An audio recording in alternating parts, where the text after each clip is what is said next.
सर्वप्रथम सर्वांना श्री स्वामी समर्थ. स्वामी महाराजांच्या कृपेने तुमच्या सर्व चांगल्या इच्छा पूर्ण होत ही स्वामींचरणी प्रार्थना करते आणि आजच्या व्हिडिओला सुरुवात करते. सावित्री ब्रह्मवादिनी सर्वदा प्रिय भाषिनी तेन सत्ते नमा पाही दुःख संसार सागरात अवियोगी यथा देव सावित्र्यासही तस्य ते अवियोग तथास्माक भूयात जन्म जन्मनी. बघा 29 जून 2026 या वर्षीची वटपौर्णिमा सोमवारी आलेली आहे. माझ्या सर्व महिलांना वटसावित्री पौर्णिमेच्या खूप खूप शुभेच्छा. आता मी जो मंत्र सांगितला तुम्हाला तो मंत्र जपूनच आपल्याला वडाला फेऱ्या मारायच्या आहे, प्रदक्षिणा घालायच्या आहे आणि जो सूत गुंडाळाल महिलांनो तेव्हा हाच एक मंत्र जपायचा आहे.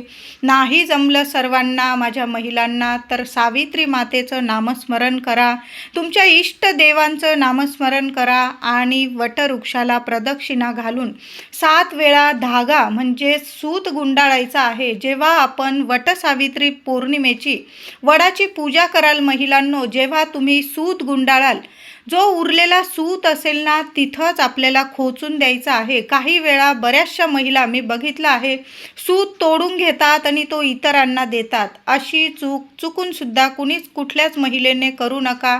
जेव्हा वडाची पूजा करायला जाल ना प्रत्येकीने आपल्या ताटात छान असं पूजेचं ताट करायचं आहे. मी तुम्हाला सांगेलच पुढं वडाची पूजा करताना पूजेच्या ताटात कोणतं साहित्य घ्यावं. त्यात पहिली गोष्ट म्हणजे सुताची गुंडी प्रत्येक महिलेने आपापली वेगवेगळी घ्यायची आहे आणि जेव्हा 7 फेऱ्या प्रदक्षिणा घालाल, सूत गुंडाळाल, उरलेला सूत तिथंच खोचून द्यायचा आहे. चुकून सुद्धा तोडू नका. हा एक नियम तर सर्व महिलांना लागू पडतो.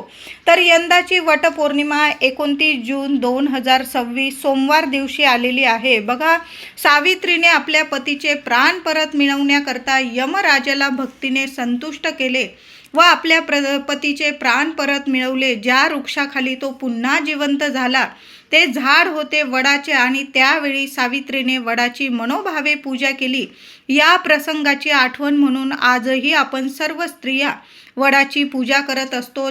तर ज्येष्ठ पौर्णिमा म्हणजेच वटसावित्री पौर्णिमा वटपौर्णिमा म्हणजे ज्येष्ठ पौर्णिमा तिथी प्रारंभ होणार आहे 29 जून 2026 सोमवार दिवशी पहाटे 3:05 ही पौर्णिमा तिथी प्रारंभ होत आहे आणि 30 जून 2026 मंगळवार दिवशी पहाटे 5:26 ही पौर्णिमा तिथी समाप्त होत आहे. म्हणून 29 जूनला संपूर्ण दिवस रात्र ही पौर्णिमा तिथी असणार आहे. म्हणून आपल्याला 29 जून रोजीच वटसावित्री पौर्णिमा म्हणजे ज्येष्ठ पौर्णिमा साजरी करायची आहे.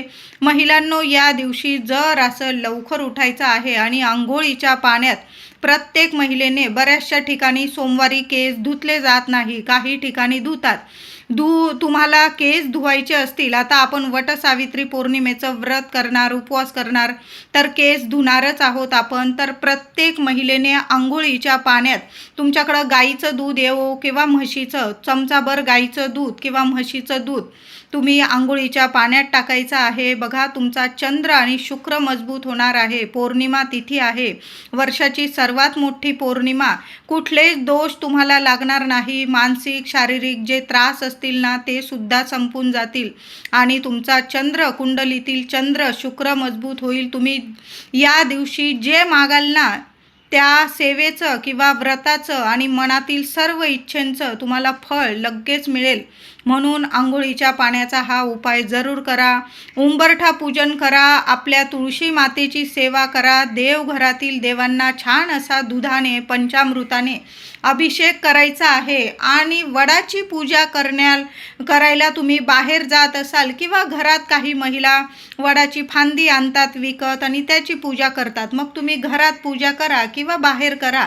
वडाची पूजा करण्या अगोदर प्रथम आपल्या कुलदेवी आईची पूजा करा, सेवा करा, तिला कुंकुमार्चन करा, दिवा लावा. अखंड दिवा या दिवशी आपल्या देवघरात महिलांनो लावूनच ठेवा, विझणार नाही याची काळजी घ्या. मग तुम्ही तेलाचा लावा किंवा तुपाचा लावा, तुमच्यावर आहे, पण देवघरात आधी दिवा लावा आणि आपल्या कुलदेवी आईची फक्त एक आंबा आणि मूठभर गव्हाची ओटी आधी देवी आईच्या चरणी अर्पण करा आणि दुसरी ओटी आपल्या तुळशी माऊलीची भरायची आहे. या 2 ओट्या तुम्ही पहिल्या भरायच्या आहे आणि मग वडाच्या झाडाची पूजा करण्याची तुम्हाला तयारी करायची आहे.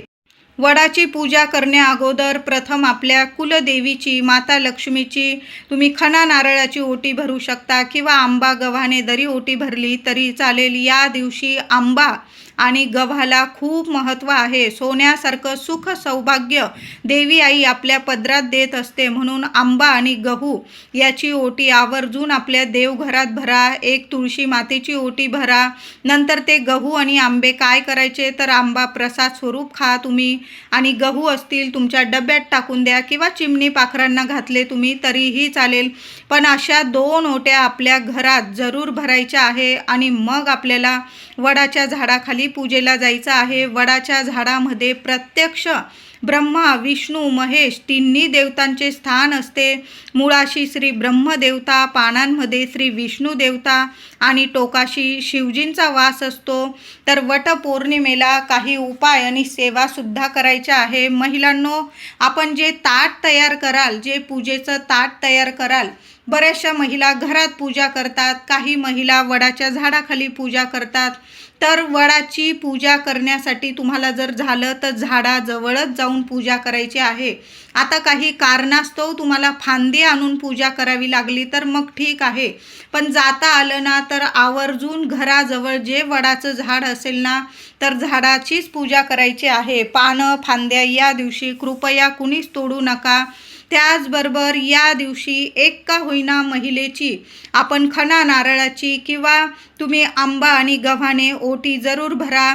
आपण जिथं वडाच्या झाडाखाली जाऊ पूजेला तिथं जेवढ्या सवाष्ण भेटतील ना तुम्हाला, 1 मिळो 5 6 जेवढे आंबे नेलेले असतील तुम्ही वडाला आंबा ओटी अर्पण करून नंतर ते उरलेले आंबे असतील तुम्ही सर्व स्त्रियांची ओटी भरू शकता. देवी आईची वडाच्या झाडाखाली 1 खण नारळ, 1 आंबा, 7 शृंगाराचं साहित्य तुम्ही जेवढं नेलेलं असेल अशी सावित्री माऊलीची सुद्धा ओटी वडाच्या झाडाखाली जरूर अर्पण करा. आता तुम्ही फक्त आंबा आणि गव्हाने ओटी भरत असाल तर तुम्ही तशा पद्धतीने भरू शकता. काही ठिकाणी संपूर्ण ओटी खण नारळ आंबा गहू 7 शृंगाराचं साहित्य साडी चोळी अशा पद्धतीने भरली जाते. तुमची जशी परंपरा आहे ना तशा पद्धतीने तुम्ही ओटी भरायची आहे. पण या दिवशी सावित्री माऊलीची ओटी वडाच्या झाडाखाली जरूर भरा. आता पूजेचं साहित्य घेणार तुम्ही ताटात तर त्यात थोड्या हिरव्या काचेच्या 2 जरी घेतल्या हिरव्या काचेच्या बांगड्या तरीही चालेल. शेंदूर, 1 गळसरी, अत्तर, कापूर, पंचामृत नाही तर दूध, पूजेचे वस्त्र, विड्याची पानं, सुपारी, पैसे, गूळ खोबऱ्याचा नैवेद्य, आंबे, दुर्वा, गहू. वडाच्या झाडाखाली जाताना या वस्तू हे साहित्य पूजेच्या ताटात असायलाच हवं. दिवा 1 घेऊन जा बरोबर. माचीस वगैरे ज्या गोष्टी तुम्हाला लागतील त्या वस्तू नीट झाकून ताटावर नीट झाकण कपडा झाकून नीट घेऊन जायचं आहे. तुम्ही घरात पूजा करत असाल तर या सर्व वस्तू पूजेच्या ताटात काढून घ्यायच्या आहे. वडाच्या झाडाखाली प्रथम गेल्यानंतर वडाला नमस्कार करा. प्रथम सुपारीचा गणपती मांडून घ्यायचा आहे. गणपतीची स्थापना करा. प्रथम गणपतीला हळदी कुंकू फुलं दुर्वा अक्षता वाहून गणपती बाप्पांची पूजा करा आणि नंतर आपल्याला वडाची पूजा करायची आहे. वडाची पूजा करताना प्रथम वडाच्या मुळाशी थोडं चमचाभर दूध पाणी अर्पण करायचं आहे. हळदी कुंकू फुलं अक्षता वाहून वडाची पूजा करा. तिथं ओटी अर्पण करायची आहे. सावित्री माऊलीची वडाखाली ओटी भरायची आहे. सुख सौभाग्याचं जे अलंकार नेलेलं असेल पुडी मिळते बाजारात ती पुडी ठेवा. तिथं हळदी कुंकू वाहून पूजा करा आणि मग तुम्हाला तिथं प्रदक्षिणा घालायच्या आहे. 7 वेळा सूत धागा गुंडाळा आणि 7 वेळा तुम्हाला प्रदक्षिणा वडाला घालायच्या आहे. बऱ्याच ठिकाणी 5 घातले जातात 9 घातले जातात. तुमची जशी परंपरा आहे तशा पद्धतीने तुम्हाला वडाची पूजा करायची आहे. आणि सूत गुंडाळताना मी तुम्हाला सांगितलं सुताची गुंडी तोडू नका, तिथंच खोचून द्यायची आहे. 7 प्रदक्षिणा मारल्यानंतर सूत गुंडाळल्यानंतर सूत कुणालाच तोडून देऊ नका, कुणीच कुणाकडं मागू नका. या गोष्टींची काळजी सर्व महिलांनी घ्या. तो उरलेला सूत तिथंच झाडाला गुंडाळून द्यायचा आहे. नमस्कार करा. अशी छान शांतपणे विधिवत वडाच्या झाडाची पूजा करायची आहे वटपौर्णिमेला.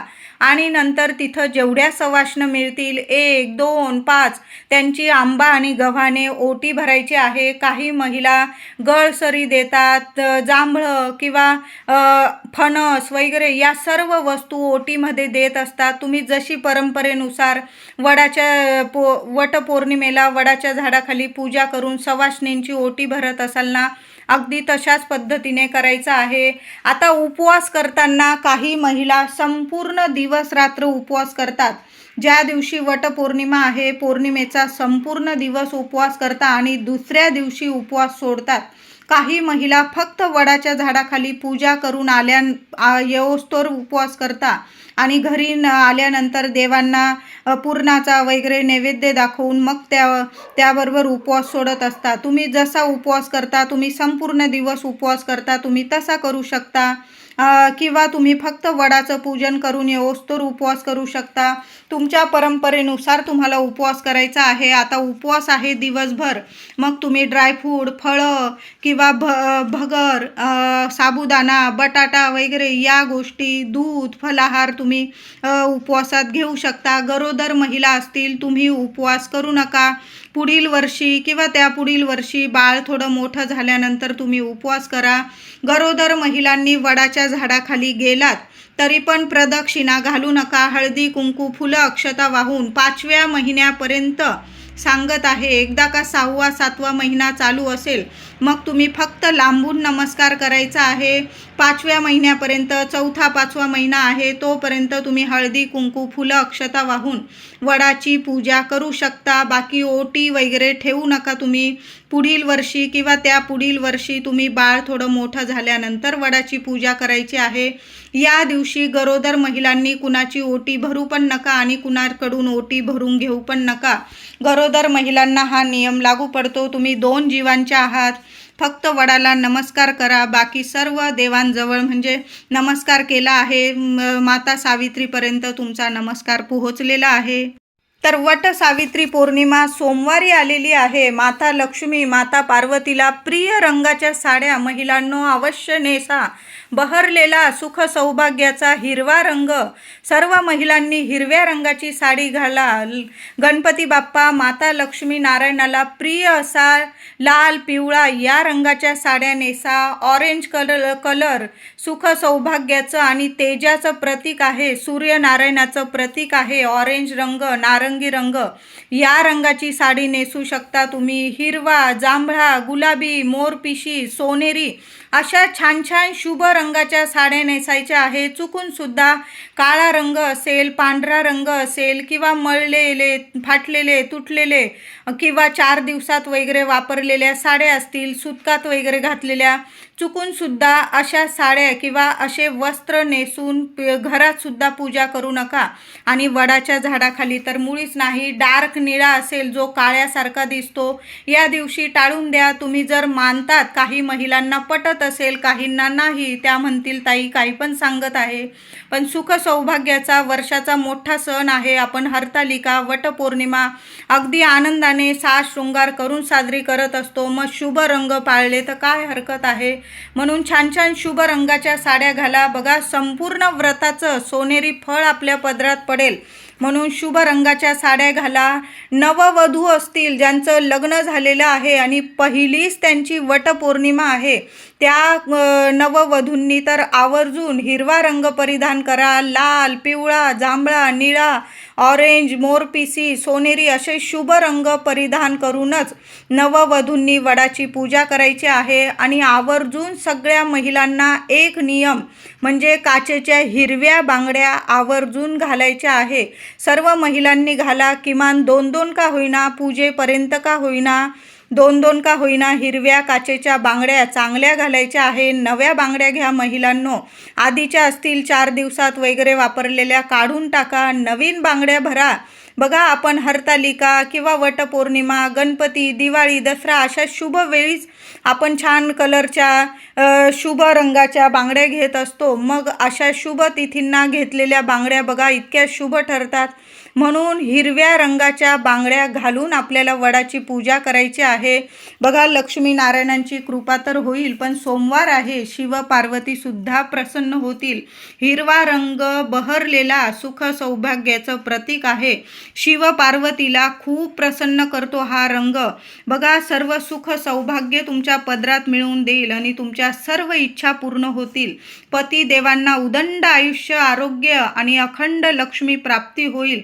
तुमच्या घरात, संसारात कधीच कशाला कमी पडणार नाही असा हा हिरवा रंग आहे. म्हणून हिरव्या रंगाच्या बांगड्या आवर्जून घाला आणि जे शुभ रंग सांगितलेले आहे त्यातील एक का होईना रंगाची साडी आपल्या कपाटात असेलच, त्यातील एक साडी आवर्जून नेसा. असं नाही की नवी कोरी साडी, धुतलेलं स्वच्छ वस्त्र नेसा शुभ रंगाचं आणि मग आनंदाने आपल्याला वडाची पूजा करायची आहे. तर वटपौर्णिमा 2026 मध्ये वडाची पूजा करण्यासाठी शुभ मुहूर्त काय? तर तुम्ही महिलांनो राहू काळ मानतात तर सकाळी 7 ते 9 हा राहू काळ असणार आहे. 29 जून 2026 सोमवार दिवशी सकाळी 7 वाजेपासून सकाळी 9 वाजेपर्यंत हा 2 तासाचा राहू काळ आहे. राहू काळ टळून जाऊ द्या. तुम्ही जर राहू काळ मानतात, आपण वर्षाचं मोठं व्रत करत आहोत, राहू काळ टळून जाऊ द्या आणि मग 9 वाजेपासून अगदी दुपारी 12-12:30 वाजेपर्यंत अत्यंत शुभ मुहूर्त आहे. आता काही कारणास्तव माझ्या महिलांना वेळ झाला तर अगदी संध्याकाळचे 5-5:30 वाजेपर्यंत अतिशय शुभ मुहूर्त आहे. 5 ते 5:30 वाजेपर्यंत सुद्धा तुम्ही आनंदाने वडाच्या झाडाखाली जाऊन पूजा करू शकता. फक्त एक नियम म्हणजे अगदी अंधार होऊ देऊ नका. अगदी दिवे लागणीला वडाच्या झाडाखाली जाऊन पूजा करू नका. 5 ते 5:30 या वेळात, या काळात पूजा अगदी शांततेत आपण करायची आहे. झालंच तर 12:30पर्यंतच पूजा करण्याचा प्रयत्न करा. पण लहान लेकरं आहे, काही कारणास्तव होतो वेळ, मग संध्याकाळी 5 ते 5:30पर्यंत तुम्ही अगदी आनंदाने वडाच्या झाडाखाली जाऊन पूजा करू शकता. संपूर्ण दिवस शुभ आहे, पण कुठल्याही झाडाखाली अगदी संध्याकाळी जाऊ नका आणि पूजा करू नका. म्हणून या दिवशी संध्याकाळी 5:30 वाजेपर्यंत तुम्ही पूजा करू शकता. हा अतिशय शुभ मुहूर्त आहे. फक्त सकाळी 7 ते 9 हा राहू काळ टळून जाऊ द्यायचा आहे. या दिवशी महिलांनो दिवसभरात केव्हाही पतिदेवांना जर नजर लागलेली असेल तर मूठभर तांदूळ घ्या. पतिदेवांना पूर्व पश्चिम उभं करायचं आहे. डोक्यापासून पायापर्यंत ते तांदूळ, अख्खे तांदूळ, मूठभर तांदूळ उतरवून घ्या. अगदी मूठभर नाही घेतले, थोडेसे घेतले चालेल.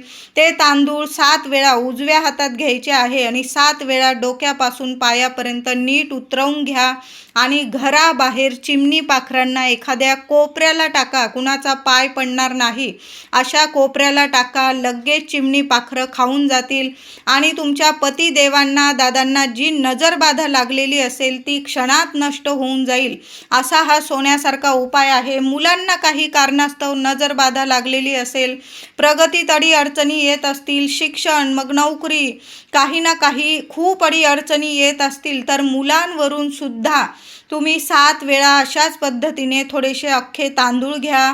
मुलांना पूर्व पश्चिम उभं करा आणि मुलांच्या डोक्यापासून पायापर्यंत ते तांदूळ उतरवून घ्या आणि एखाद्या कोपऱ्याला टाका. वर्षाची मोठी पौर्णिमा आहे, ज्येष्ठ पौर्णिमा, अशा पद्धतीने तुम्ही तुमच्या मुलांची, पतिदेवांची नजर उतरवू शकता. या दिवशी पतिदेव, तुमचे पतिदेव आणि तुम्ही जर घरी असाल, तुम्हाला जर वेळ मिळालाच, माझ्या महिला असतील किंवा दादा ऑफिसला गेलेले असतील, नाही वेळ मिळाला, अगदी रात्री 9-10 वाजले तुम्हाला आणि तुमच्या घराजवळ जर शिव मंदिर सुरू असेल, उघडं असेल, तर तिथं जाऊन तुम्हाला एक दिवा लावायचा आहे. गाईच्या तुपाचा दिवा बरोबर घेऊन जा. थोडं पाणी, बेल, फूल घेऊन जा. देवांना, महादेवांना अभिषेक करा, बेल, फूल अर्पण करा आणि दोघं पती पत्नीने मिळून हात लावा एकमेकांच्या हाताने, दोघांनी मिळून तो दिवा महादेवांसमोर तुमच्या मनातील इच्छा बोलून तो दिवा प्रज्वलित करायचा आहे. आता ज्या महिला आहे, दादा आहे, ज्यांना दिवसभरात वेळ मिळेल त्यांनी दिवसभरात केव्हाही शिवमंदिरात जाऊन ही सेवा आवर्जून करा. पती पत्नीने मिळून हा दिवा, असा एक दिवा तुमची मनोकामना बोलून दिवा महादेवांसमोर जरूर लावून द्यायचा आहे. तिथं थोडंसं जलाधरीच्या इथून थोडं तीर्थ दोघांनी मिळून पिऊन घेतलं. एक एक बेलपत्र तुम्ही प्रसाद स्वरूप खाऊ शकता. उपवास असला तरी पण बघा कितीतरी तुमच्या आयुष्यात बदल घडून येतील, इतके सोन्याचे दिवस येतील, शिवपार्वतींची इतकी भरभरून कृपा होईल. म्हणून अशा पद्धतीने ही सेवा आवर्जून करा. व्हिडिओ आवडला असेल लाईक करा, शेअर करा.